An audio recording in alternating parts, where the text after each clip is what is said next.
Okay, good evening, ladies and gentlemen. Welcome, and thank you for joining us another evening on the late one as we look at some of the top topics for this week. Let me just try to get something sorted out here. Boom. Okay, good evening, welcome. Hi, Dara Shelley. How are you doing over there? Instagram in the States. And those on YouTube, those on Facebook, thank you so much for coming on. Today is the 12th of August, 2021, and we go for another round of discussions. But let me just bring in Sir Anthony Francis. Sir Francis, how are you doing, buddy? Hey, good to see you again, SYLBOURNE. All good here, thank you. All good. Yeah, it's a great week, I must say. It's a bit wet and windy, and yet at the same time hot. It's all over the place, the weather, isn't it, this week? Well, yeah, I mean, I think we're now beginning to see, sadly, the effects of climate change, as we're seeing with, adverse weather in Europe and the like. And really, it's, in a way, I suppose it's wake-up time. We've got to either, countries and governments have got to actually put up now, because, I think the time for sort of thinking about what it might be is too late. It seems to be here with us.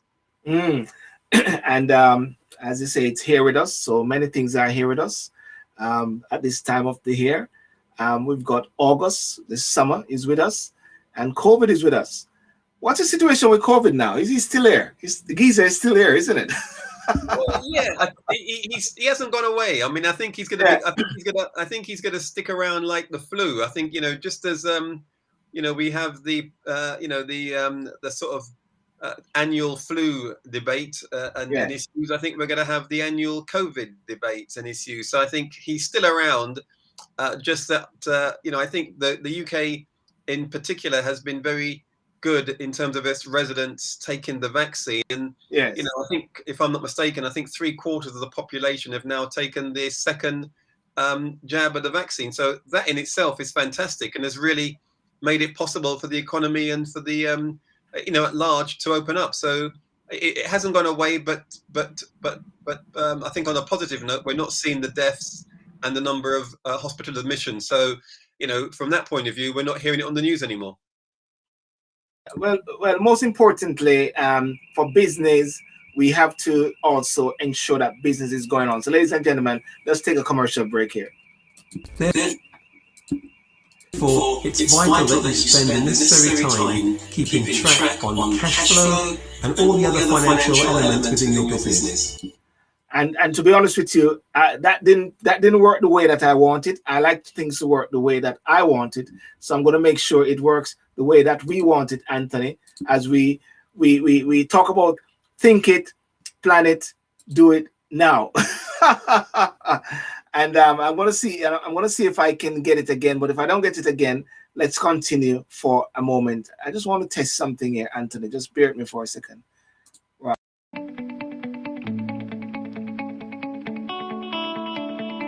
Hi, my name's Anthony Francis. I'm a business coach and the author of the book, Think It, Plan It, Do It Now. Today, I'm going to share with you my 5 steps to increase business performance. Number 1, keep financial records. Few small businesses have an accurate idea of their daily, weekly and monthly numbers and the financial trends taking place within their own organisations. Therefore, it's vital that you spend the necessary time keeping track on cash flow and all the other financial elements within your business. If you lack the financial skills needed, then hire an accountant or a finance advisor, but stay very much in the loop and keep in track of your financial numbers.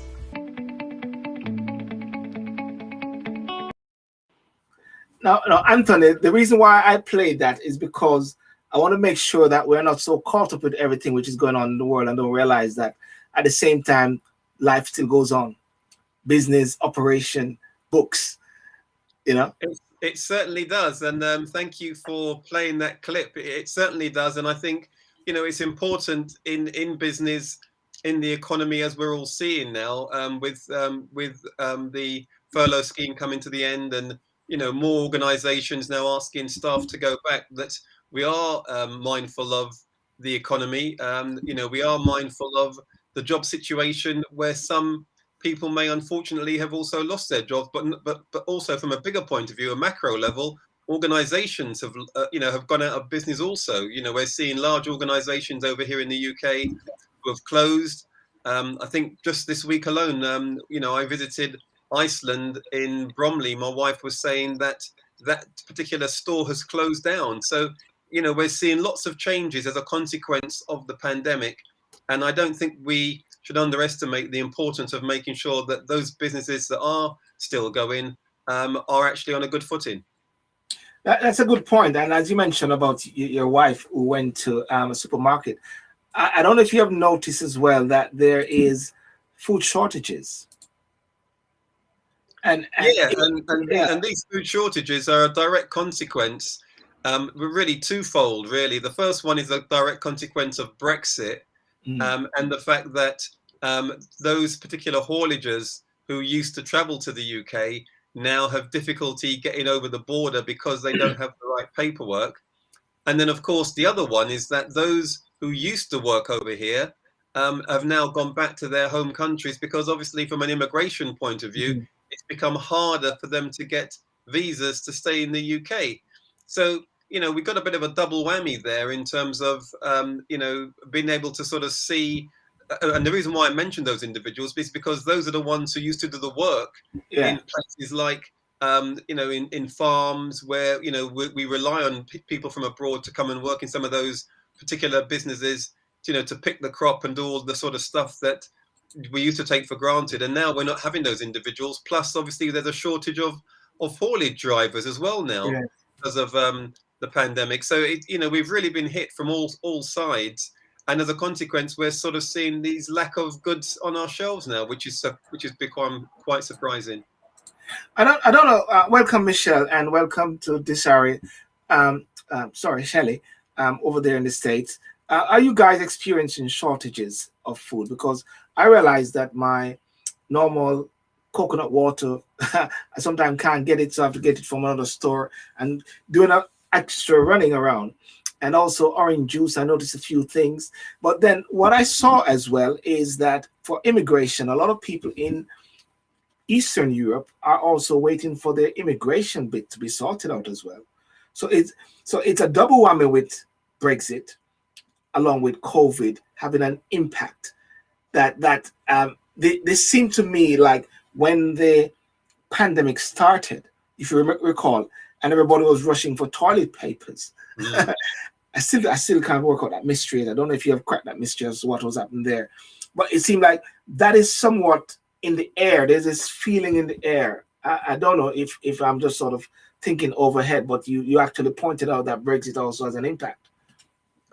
Well, yeah, it does have an impact. It has a major impact. And this is perhaps something that was not foreseen by the government when they were doing their due diligence and looking into, what the consequences would be of, either Brexit, the pandemic, or some of the decisions they've made in the actual agreement. And it will be interesting to find out if there are other countries like the States who have also experiencing food shortages because of the lack of haulage drivers, etc. But also you do have now, because of Brexit, you do have organizations that are having to set up in Europe simply because they can't either get goods to Europe that they're used to, or they're being penalized because they're having to fill in all, they're not an EU country anymore. England's not an EU country anymore. So what they've had to do is actually to set up an operation in an EU country like France or Holland in order to still maintain their business and to service their customers. Well, KFC has warned that supply chain issues are disrupting both their food and packaging stocks nationwide. For those who are susceptible to fried food and have diabetes, I don't think they have a problem with that, really. But at the same time, they're saying that they're having some difficulties there right now.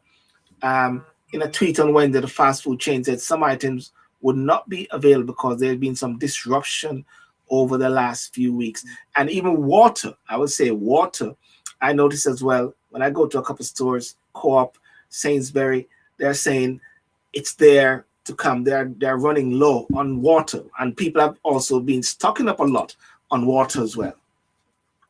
Well, yeah, I think the other consequence of this is that you're right. Those items that you just mentioned, I've also noticed, or my wife has noticed, they haven't been on the shelves.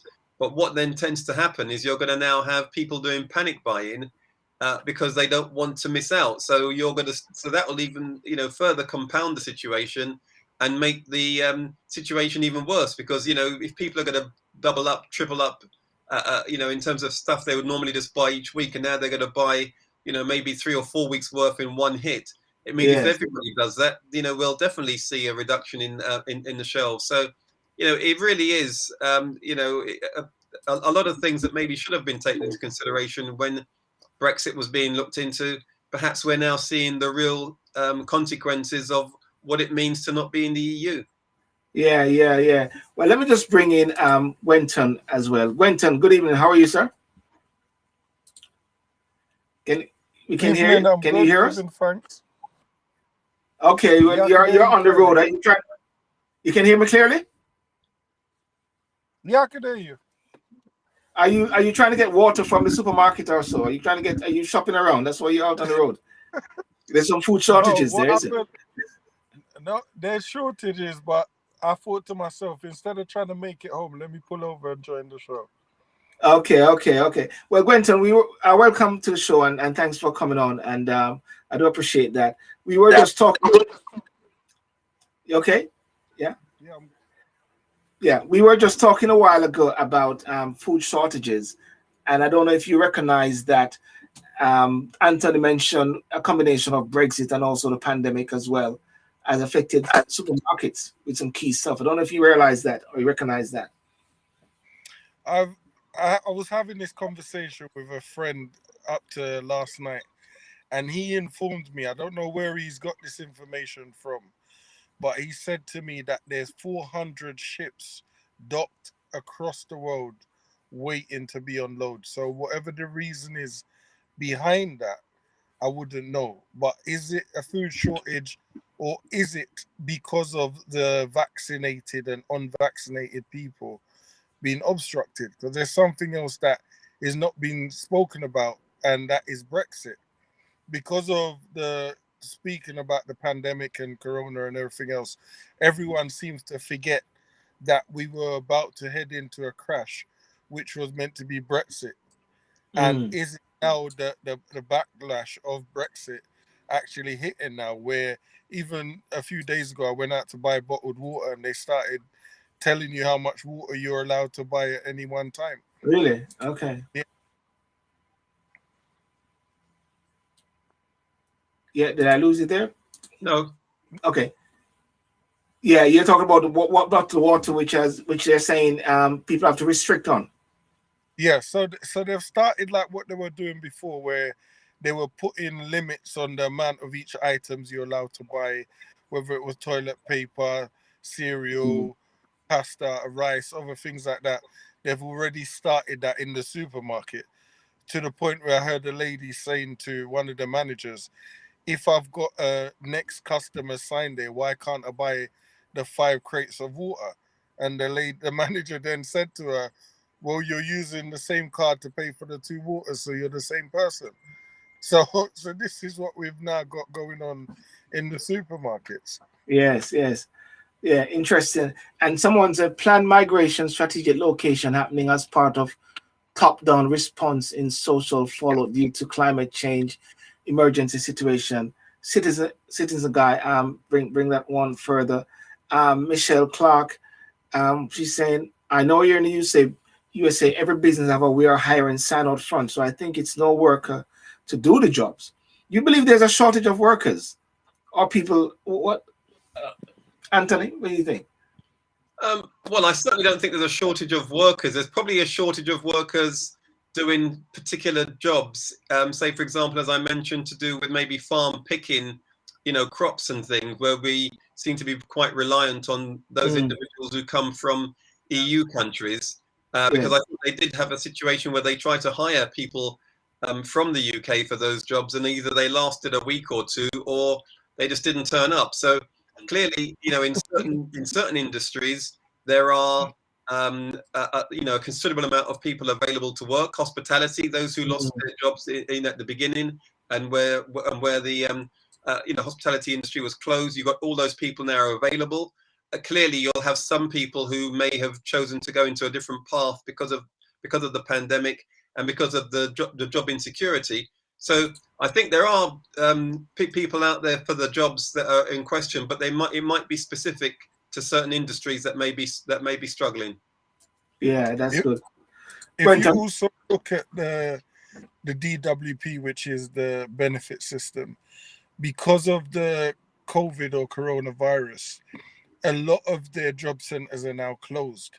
So it's become beneficial for a lot of people to be on benefits at such time, because they're not being asked to look for jobs, because you're not being asked to attend a job center. So a lot of people are being given extra funds because of the climate, and they're also not having to look for work. So there's more people now than ever before signing on and claiming state benefits. And a lot of them are saying that they're better off when their rent's being paid and they're getting a certain amount of money every week than actually getting up early in the morning and going out to work. So what are we saying then? I mean, Anthony, I mean, if I move quickly on talking about the fact that lots of jobs are still out there, companies are now talking about, hey, we want people back in office. Companies are actually saying we're going to dock wages from people, salaries, because they're working from home. I mean, there's a lot of upheaval which is happening out there now, isn't it? Well, yeah, I think it's the perfect storm, as Gwenton was saying. I mean, if you've got individuals who were on benefits and these offices are now closed, so therefore the normal fortnightly come in and see what's going on, what jobs have you applied for, isn't taking place. And as Gwenton says, I mean, if people are on benefits and they're finding that actually I don't have to get up, I don't have to, the money that I was using for travel, for food, for all that sort of stuff has gone. And also my rent is being paid. So in a sense, they're being subsidized. So they're actually probably better off at home on benefits than they were actually going out to work, even though, maybe morally they should be working, but maybe they've decided, after 12, 15 months in the situation that actually they're just simply going to stay where they are. But equally, as you say, we have the other situation where organizations are now demanding workers to come back. But we all know now that there's going to be a hybrid model because people have been so used to working from home. So that's not going to change anytime soon. And I think companies will have to accept that. Otherwise, they're going to lose staff as well. So I think in a way, the power has been put firmly on the side of the worker. Yes. And the interesting thing also is that, is there a case, Gwenton, can there be a case for docking people's wages or cutting their hours in the form of how much they make for sake of working from home? Because when they took a job, it's not as if to say you live that far, you're going to get more money because of where you live. But it all depends on the type of job still in the out, All right, I'll put in a different way. What if the person then says, I don't think I'm safe enough to return back to the office? Because this is what I'm hearing from a lot of people. They're like, well, I'm so frightened that I'm not sure the office is safe ever again for me to return to work. And furthermore, I'm going to stay at home where I could watch daytime TV, do work in my pajamas, go on Zoom meetings in my pajamas with your top and a belly top. Just have the camera just above the belly top. And I could be at home with my partner because we're both working from home. And this is what a lot of people are looking at and thinking, I'm actually an entrepreneur, because although I work for someone else, I actually call the shots now. Because the government has said I am allowed to make the decision whether I feel safe or not returning back to the workplace. So it's now not telling the employee what to do. Instead, the employee is now taking to the employee is taking something. Is that what you're saying, Gwenton? Taking control. Yeah, taking control. Well, let's look at what Michelle is saying. Here in Florida, this is the capital of hospitality business. So what it is, is what they're collecting from the federal government is more than what they were making, less than what they make staying at home. So everybody's being very smart and shrewd with it. It's Anthony, it's a way forward, isn't it? Where people power now. Is it people power? Well, it's not necessarily people power. It's the fact that this pandemic has opened their eyes to different possibilities and different opportunities, and made them realize actually, they have as much power as the employers in terms of how this relationship works. And as well as having a hybrid model of working from home, there's also now going to be greater discussion between employee and employers with regards to their actual situation and their rights and what they can and can't do. And as Gwenton has said, if people don't feel comfortable returning back to work because they don't feel safe, that's something that the organizations are going to have to address, because otherwise the employee could simply sue and say, well, you did not provide the right safety environment for me to come back to work. And I guess one of the points they will put to those particular workers, based on how things are, they're going to say, well, are you vaccinated?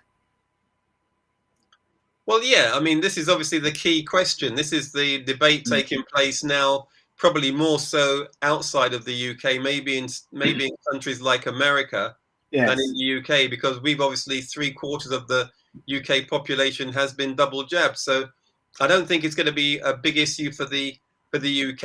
It may be a moral issue in terms of providing the appropriate safety measures that the employee feels safe to come back and work in. But clearly the majority of people now have probably actually had both vaccines, and so therefore the environment probably is fairly safe, but they still want to make sure that their health and well-being is protected. Yes. Well, moving on, Anthony. Ladies and gentlemen, thank you for coming on. Those on Instagram, Facebook, and YouTube. With Anthony Francis. We are Gwenton Sloley, but he's driving. He's trying to find some food shortages. Got food shortages all over London. I'm just kidding. There he's back. You heard many. He just came back in. Gwenton, I was just saying that you were driving around London trying to get food because there's food shortages. But listen, guys. Listen, there's a massive excitement which is in the air at the same time. Parents are happy, children are happy, students are happy, teachers are happy, everybody's happy, everybody's out there. Results 2021 GCSE, record passes and top grades. GCSE students have received another set of record grades in the second year of COVID disruption to England, Wales, and Northern Ireland. The question a lot of people are saying, kudos to the children, kudos to the parents, everybody's happy, but our standards fallen. I'm not being a killjoy, but I'm just duplicating or just repeating what is out there. Who want to take a shot of that? I would say it's a mix. Yeah. A lot of the young people have had to do work from home, which has contributed towards their grades. So the people that have not had the benefit of having that system when they were taking their GCSEs might feel that they've been robbed, and they're calling these young people the COVID generation, where the COVID generation of GCSEs are being given the studying from home and doing more coursework, and it's about the teacher's discretion of what grade to also attribute towards that coursework has gone towards those scores. So we have to take all those factors into play when we're looking at these outstanding grades that a lot of these young people have got. Anthony, what do you say about that? Yeah, I think my take is I agree with what Gwenton has said. I suppose the skeptic in me is probably thinking, from an old school perspective, when I hear that half the students have actually received top grades at A-level or GCSE, I am a little bit skeptical, because to get a top mark at A-level is quite a considerable achievement. It certainly was when I was at school in the 70s and 80s. To get one A-level was considered to be outstanding at grade A. I mean, you had to be a boffin. If people are saying that they've taken A-levels and they've got grade A's at all of them, I'm slightly skeptical, because not because I don't think they put the work in, but either the level of the questions have gone down, Yes, or the marking that the teachers have given them have been in a favourable light, because either they want the school to look good, or because they don't want to get any grief from the parents of children who don't get the marks that they feel they thought they were going to get. So I think it's a mixture of both. I'm pleased for those individuals who have done well, because obviously it's very important. They've had a challenging year, but equally, when I hear 50% have got grade A, I'm very skeptical, because, as I say, to get a grade A when I was at school was nigh on impossible. but with all fairness, at the same time, they're saying the teachers submitted grades for more than 500,000 pupils on GCSE courses this year, using evidence such as mock exam, courseworks, and tests. So in a way, Anthony, it is not normal, isn't it? It's not a perfect situation, as you know, where everything is going according to plan, because COVID has created an impact. But at the same time, what I pick up from you, it sounds like, this is just me rephrasing it, it's not like the woke culture. They're afraid of offending anyone. Everybody wants to be nice. Everybody wants to be pleasing. Gwenton, well, let me hear what Gwenton has to say on this one, in terms of, I mean, that's my take. Gwenton, what do you think in terms of, getting grade A's, at, so many people, 50% getting a grade A pass at A level?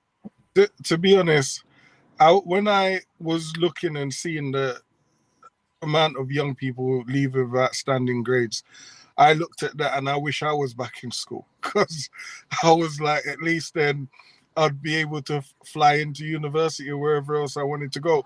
I think, if I'm being honest, it's a dangerous precedent. I'll tell you why.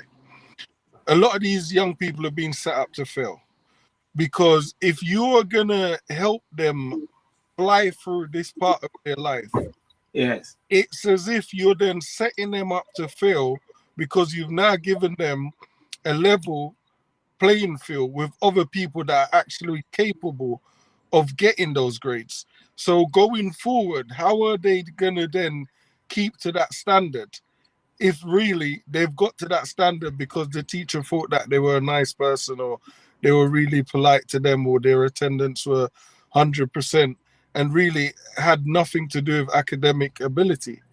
Because we have to tell the truth on this. And as teachers, because of the grief that the parents were giving about the teachers having so much, a lot of the teachers would sway to giving good grades because they didn't want the grief from the parents after.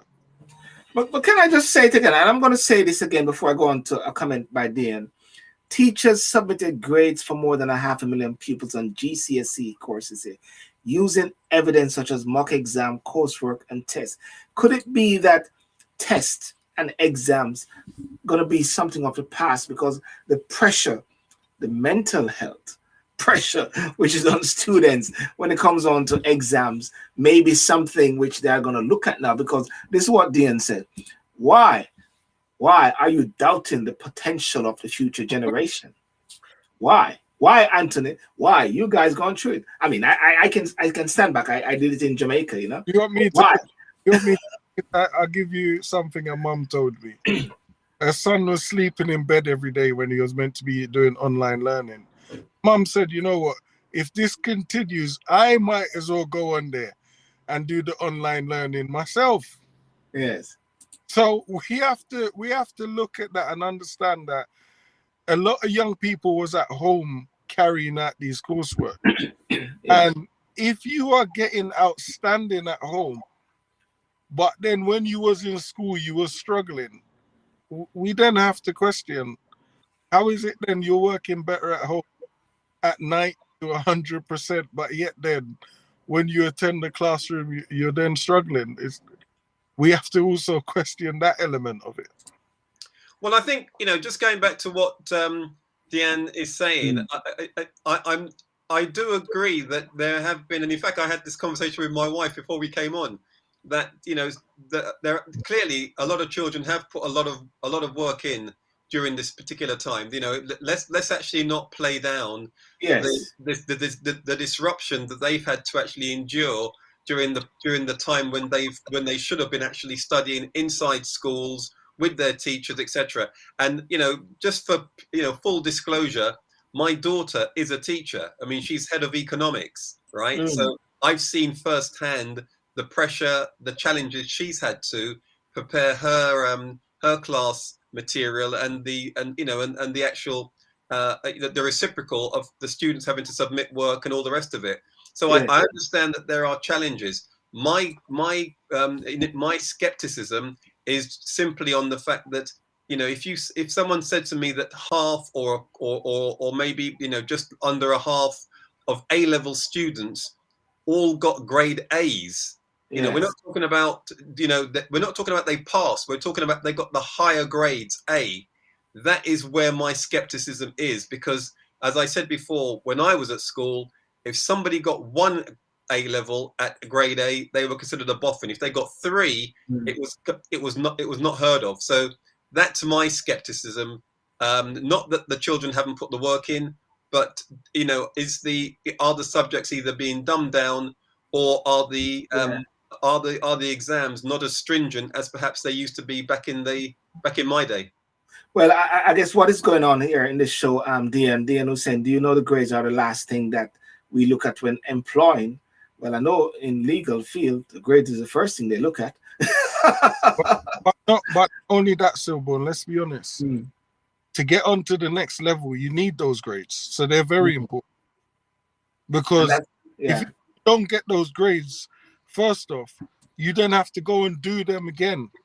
To get in the university, you'll get on the course that you need to get to. So those grades are very important to move forward in life. So we need to understand that it's not about what happens after you finish university or whatever course you've done. It's about how did you get there in the first place. It's the grades in the first place that got you to that place where you could get that job. Yes.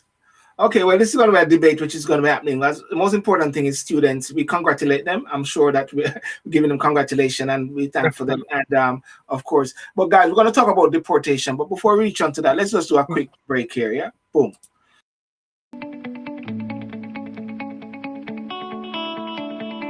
Hi, my name's Anthony Francis. I'm a business coach and the author of the book, Think It, Plan It, Do It Now. Today, I'm going to share with you my 5 steps to increase business performance. Number 3, use high impact marketing. Wasting money on ineffective marketing is easy. Seek out low budget, high impact marketing strategies to improve your small business. Test 1 or 2 tactics to see which perform best before adding them to your marketing mix. Social media is an excellent low cost and low risk way to promote your business. If you haven't already done so, LinkedIn, Facebook, Twitter and Instagram are a few of the good tools to build a social presence and attract attention to your business.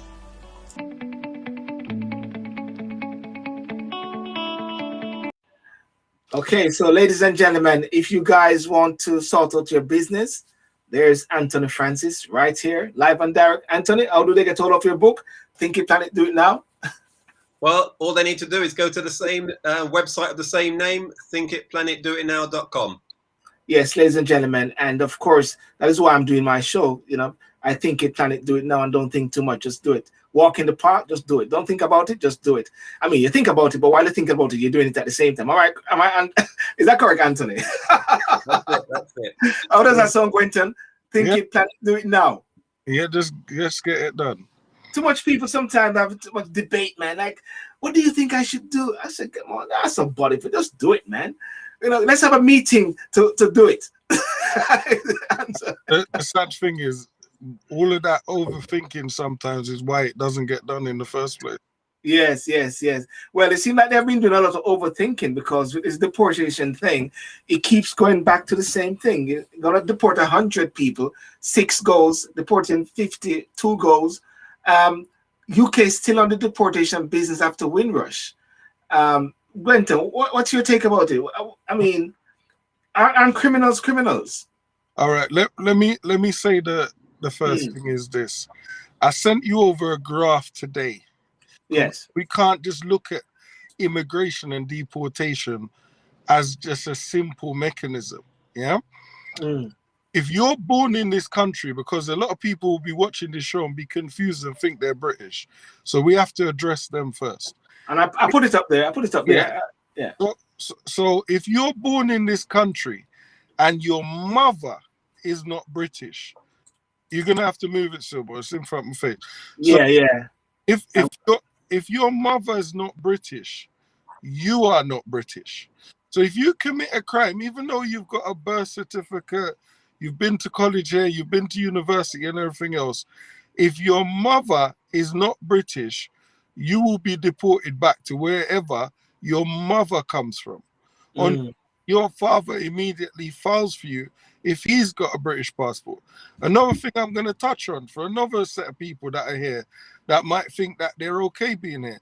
If you've got indefinite leave, the word indefinite means you could stay here until they decide that they no longer want you here, or you've committed a crime, you've now forfeited your rights to be in the country. Yeah? Yes. 2015, the law changed, where they brought in the biometrics card, and the people that had the old school indefinite leave, which was the paper and the stamp in the passport, unless you've got your old passport with the stamp in there to travel with the new passport, you have been forced to get the biometrics card that operates in the same parallels as a driver's license, where you have to renew it every, I think, 10 years. To work your way up to a permanent indefinite, you have to go through 3 different stages. I think it's 3 years, then you apply it 6 years, then you apply again, I think 9 years. Don't quote me on that. But it's three stages. And then you get your indefinite leave. But even then, when you've got the indefinite leave, it does not mean that you're British. This is why you're seeing a lot of the Windrush people being deported, because a lot of them are here and they're meant to have British citizen status, but instead they're being given indefinite leave. With indefinite leave, it leaves you open for being deported on a plane or by technicality. When I use the word technicality, if you go back to your country that you was born in, or where your family are from, like let's say Jamaica, for example, on a holiday, and you've committed a crime, but you've never been offered a deportation or been up for deportation, the Jamaican government do not have to let you back into the UK. Yes. Because there's been a lot of people being deported on a technicality where they've gone back home after 20, 30, 40 years and they cannot find themselves back in the country. To apply for a visa to get back in the country, you then have to declare on the visa whether you've committed any crimes. The minute you tick the box that you have committed a crime, when the visa goes up to New York, because New York deals with the paperwork for Jamaica, nothing happens in Kingston anymore. It all gets sent to New York. When you apply for the visa and it goes to New York, the minute that they see prison sentence on there, you are no longer entitled to that visa to come back to the UK. So I just want to make those points clear.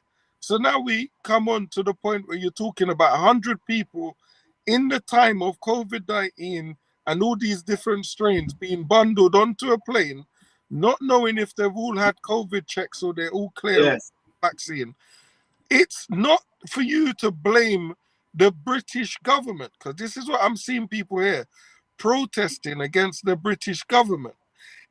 If it was Italy or certain other countries, that plane would not be allowed to land. In Italy? Let's make it clear. You cannot be sending 100 deportees back to certain countries. The country would not accept them. So if the Jamaican Prime Minister decided that he did not want 100 people being deported down there, they would not be allowed to land on that tarmac. So what are you trying to say then? It's the Jamaican government is complicit or not keeping us? It's for the Jamaican government to say, we do not want 100 criminals here. We're a small island. We've already got violence going out of this roof here. If we look at the stats of Jamaica's crime rate now is ridiculous. So to send another 100 or 400 criminals down there, what impact is that having on the economy then? Okay, you said something there, and I'm going to bring in Anthony. You said criminals, and that's why I saw LBC say criminals. And what I understand sometimes is some of these persons, okay, they may have a crime reference or so because they may have overstayed and they're deemed to be criminals. But what about a person who is over here maybe 2 years, 3 years? They sometimes lump everybody and say they are Windrush persons when they are maybe not the case. I don't know. I don't have the facts. No, this is why I said to you in the beginning. There's different paradigms to these people on the plane. Some people.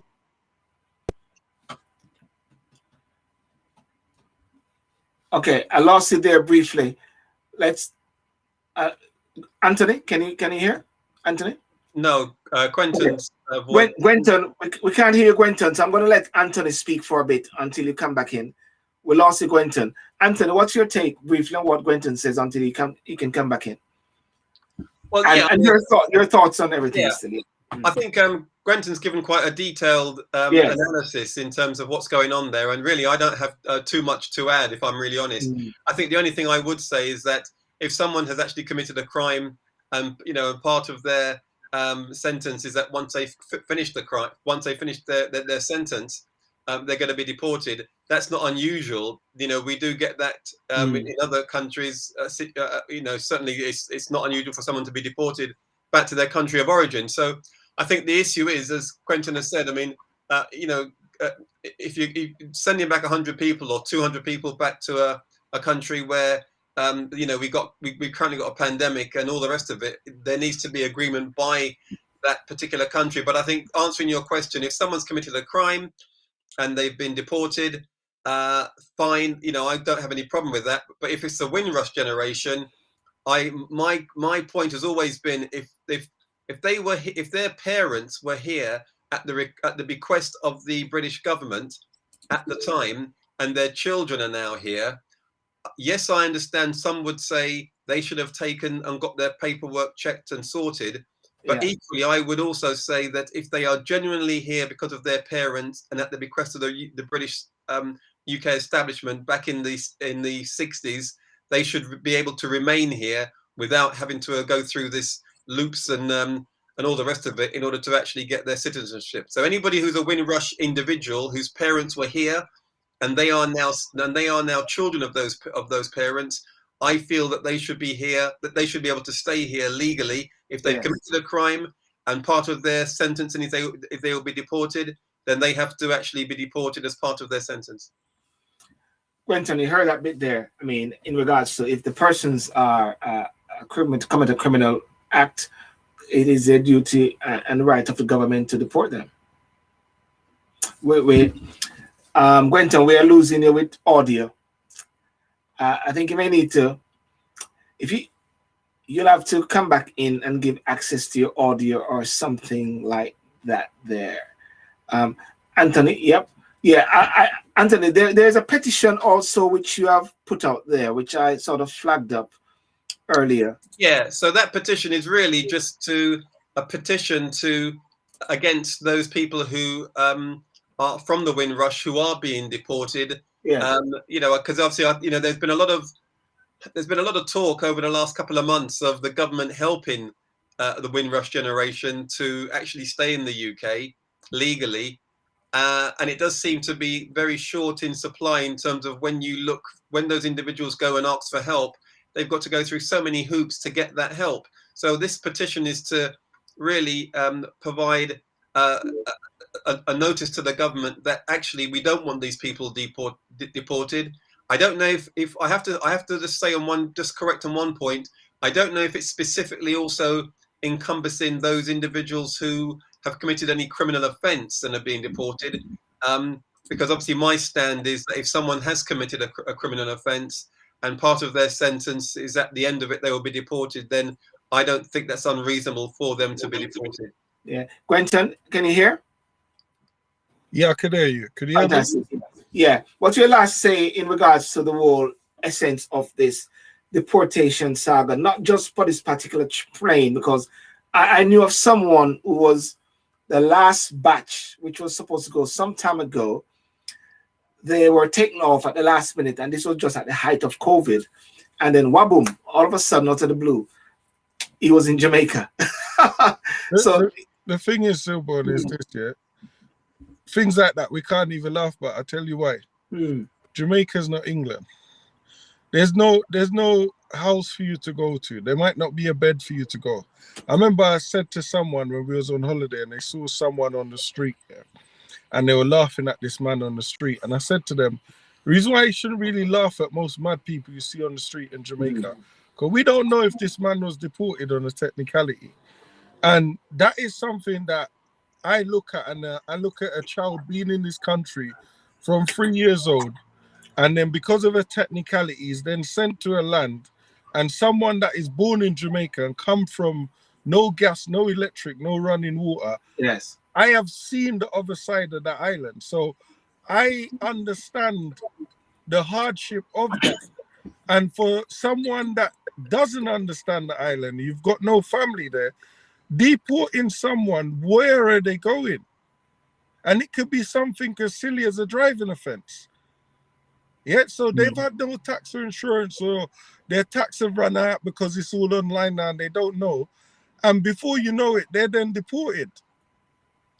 Or they don't even know they're illegal, because this is something else we have to make clear here. There's a lot of children in this country that have got their national insurance number, gone to primary school, gone to secondary school here, and maybe have an argument with their partner or do something that a normal person in this country might not see as a big crime. And before you know it, they're being sent to a land where they know no one. So we have to also take that into context when we're talking about people being deported. Jamaica has not got the infrastructure that England has to manage 100 people coming off a plane. Yeah, I just want to move on quickly, and I hear what you're saying. Anthony, that petition which you had sent, it actually said it was rejected. The government needs to halt all deportation flights to Jamaica of people who have lived in this country for decades and have started families here. This petition was rejected. There is already a petition about this issue. So I don't know. All I can say is that ladies like something Mackenzie, is it Jackie Mackenzie or so? They're doing a lot of work in trying to sort out this whole thing, Gwenton. But I don't know. I don't know what the answer is. I think it's something that needs a bigger debate, Silburn. And I think the Jamaican Prime Minister needs to either put better infrastructure in the country to receive these people, or have some dialogue with the British government to have an alternative to sending 400 people down to a small island. Yeah. Anthony, last word before we move on and wrap up. No, I agree with what Quentin has said. I haven't really got anything more to add on top of that. Yeah. Fair enough. Let's keep the pressure on. The last time when something like this happened, I did have an interview with the Jamaica High Commissioner at the High Commission after there was a demonstration outside there, and they say a lot of work has been going on in the background, hence the reason why a lot of people are taken off the plane, and that is still happening there to try to make sure that it is fair. Yet 7 went down. Sometimes it's good to find out a bit more about them, but they're not going. It's privacy, the right to private life, and can't expect all this information is out. But we do wish them the best. What I know of organizations in Jamaica which have been doing some sort of assimilating program. I guess they need more funding in order to assimilate these persons back into life, back into some sort of semblance of normality when they go back. But all the points are taken. Well, guys, listen, our last topic is Prince Andrew. Is he above the law? Oh, Prince Andrew. Oh, dear. The New York Governor Andrew Cuomo has resigned. I mean, he's stepping down. All the Democrats have just, said, listen, you got to go. Andrew has come out now. Prince Andrew, they're making allegations against him from Epstein a long time ago. Is he above the law?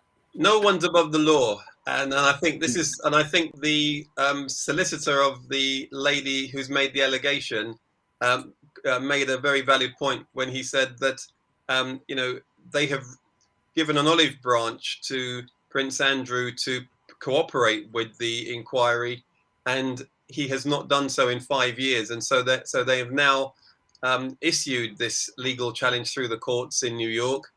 And you know, the only way this is ever going to go away from Prince Andrew's point of view is if he actually gives his evidence in court. And I think, you know, at the end of the day, this lady has made a very serious accusation, and regardless of who Prince Andrew is, he has to actually defend himself, and he has to stand before the court, and you know, and have the evidence come out. And if he's found to be guilty, then obviously he'd have to be dealt with accordingly. And if he has evidence to actually say that he didn't commit any of these things that have been alleged against him, then you know, let it be seen. But I don't think now he's going to be able to. This is never going to go away from him, and that's the reason why he's withdrawn from public life. The Queen has, you know, has made sure that he's not doing anything official. But this is going to drag on and drag on until he goes to court. Gwenton, is he above the law? No one's above the law, and I agree with Anthony on that, because if we look outside the courts, there's a statue outside and inside each court, and it's got a blindfold on there for a reason. And for those of us that have studied law to sit on the bar, we understand that it's got a blindfold on there because it doesn't care whether you're the prosecution or the defense. Everyone should have a fair day in court. So if you've done nothing wrong, it's innocent until proven guilty. It should be like that in every single case. So if you've been called up, if it was any of the three of us on this debate tonight, we wouldn't have a choice but to turn up and answer the questions that's presented to us. So I think as someone that is in the public eye, he should take a stand and go and answer the questions honestly and bring his legal team with him.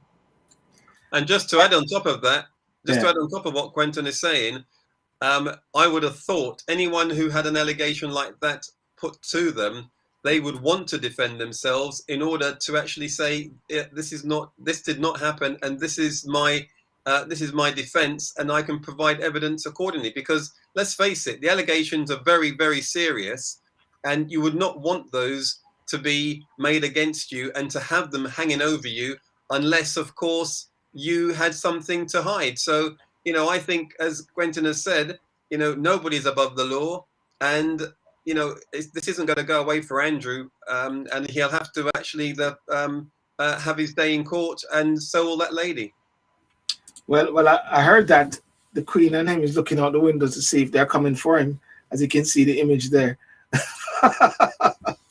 You know, but it doesn't matter, Selborne. I mean, the allegations are very, very serious, and you know, we've already seen individuals like Governor Cuomo. We've seen Epstein himself, rather than actually come to court, he's committed suicide. And, you know, another very high profile cases. This is a really serious incident involving a person who was a minor at the time. And I think one of the things that shocked me was, you know, where Prince Andrew made a comment that, you know, the picture where he's with that young lady was doctored or could have been doctored. I mean, some of the things he's saying really just beg a belief. So, you know, I think he needs to actually turn up to that court with something a bit more than just someone's doctored my picture. Yeah. Well, you know, what can I say? I mean, the wheels of justice is turning. It might be turning slowly, but it seems to be turning that way. And definitely that young lady or that lady will have her time in court. Governor Cuomo, I think he has evaded it for a while, but the pressure is coming in. But some of the things with Cuomo, though, I'm not trying to defend him or anything, but some of the bits which are called allegations, man, it's the standards or the ball has somewhat moved very far, you know. Some ways, or it's I don't know. I can't say, but it's interesting though. There's something which is interesting about it. It's interesting that the Republicans have not gone after him as much as the Democrats. I don't know if you recognize that. The Republicans have said he needed time in court properly to defend himself. But the Democrats have said zero tolerance. You got to go. Well, I don't know if Gwenton wants to comment. I mean, my very short take on it is that if you've had 11 or 12 people make sexual allegations against you, and you happen to be the governor, I mean, I think in his statement when he resigned, he said that, you know, he had to as you know, it's the usual statement. You know, it's becoming a distraction, and I need to go and you know, defend myself and do whatever. So you know, if people are making allegations, if you've got 11 or 12 women who have made allegations, then you know clearly there is no smoke without fire. And if 11 people come forward, then he has something to answer. And clearly he couldn't be in that office with those allegations hanging around his neck. So he's probably done the right thing, which is the reason why Andrew should also attend court when he's asked to, and provide some evidence to back up if he feels he was not involved in the allegations that have been put towards him. And where would Andrew go? I mean, you know, Kilmer can actually resign. Where would Andrew go? Silbourne, this is the first time we've seen something like this. In I'm not laughing, but I'm not. Yeah, in the history of this country, this is the first time we've seen something like this. So I think everyone's learning from this. And what I think the president's been set with this is, if there's only other people at a lower scale and lower privilege that was thinking or has historically carried out these things, that no one's above the law, and you might get a knock at your door soon. So I think this, for me, is for a lot of people to wake up and see that this is the season of enough's enough of this sort of behavior. And as Anthony said, if 11 people are accusing you of something, allegedly, then there must be something behind that. These are 11 people that don't know each other. Yes, where there's smoke, there's fire. Okay, guys, well, listen, that's a good note to end on. Ladies and gentlemen, unless there's any last word, guys, for the rest of the week. What's the plan for the rest of the week? What do we expect next week to be? Just have a good week, and I'll see you next week. Awesome. Gwenton? Everyone, keep safe and say good morning to each other and keep the love going. Awesome. And ladies and gentlemen, thank you so much for joining tonight. I see Quality Jamaican. Quality Jamaican is Dr. Burton. Seems like he has put his head up now. He's back in the country, maybe. I'll see what he's saying. Those on Instagram and Facebook, thank you so much. And let us leave with another good tip. Number 2. I went from 1, 3, and now I go to 2 from Mr. Anthony Francis. Think it, plan it, do it now. Ladies and gentlemen, here we go. Boom.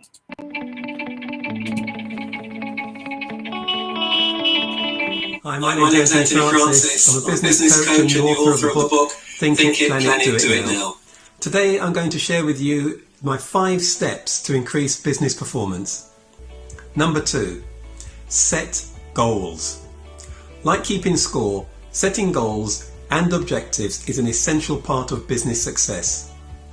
Use the goals you set as an ongoing planning tool to ensure that you continue to move forward with your business. For example, set a goal to increase traffic by a certain amount on your business website or blog. The more web traffic you get, you can translate these into added sales and perhaps customer loyalty.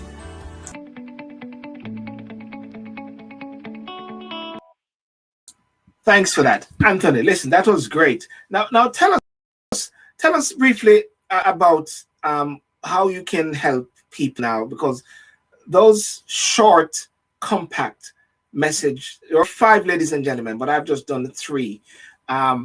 Those 3 compact messages are powerful. Goals, a bit about keep a tab on your finances, and the 3rd one about you know, how you advertise, isn't it? Using the basic things instead of going for a big push. Use what you have in your hand, the social media, which we're using every day. What are some of the keys you would leave with persons, and how they can actually get hold of you? And do you coach persons as well? Yeah, so thank you for the opportunity. So yeah, as I mentioned, you can get hold of me via my website, which is Think It, Plan It, Do It Now, which is also the title of my book.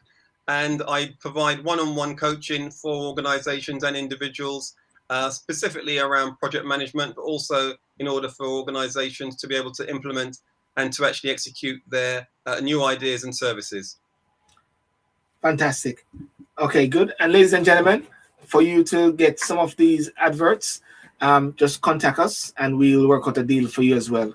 But Anthony is a key guy because, you know, he's thinking, plan it, do it now. He makes things happen. So I work with him closely. Anthony, listen, thank you very much and have a good week. Okay, sir? Thank you.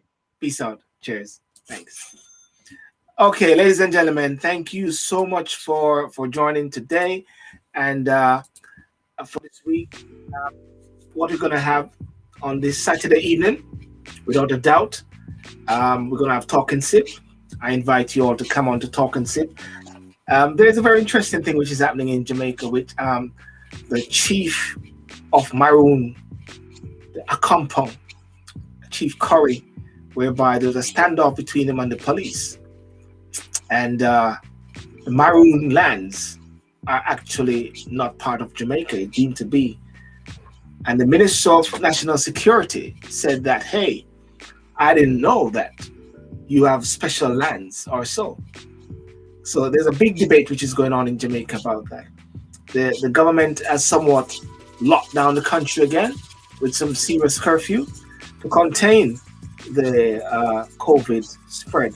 Because Jamaica, of course, and as what Gwenton said, don't have that resources as the UK or the USA, and the health service and the health sector is actually under great pressure. So I'm hoping to get the chief on Talk and Sip this Saturday night. It'd be great to come. And next week, Sunday, not this Sunday coming, next Sunday, we're going to have some ladies, Shalisha, who is talking about getting some young men off the street who are doing windscreen wiping in New Kingston there. A very powerful thing, which she's planning on doing there. So I'm hoping to get her on the show as well. So lots of things happening. And let me know your ideas. Let me know the things that you're doing. And thank you so much. And have a good evening and good evening.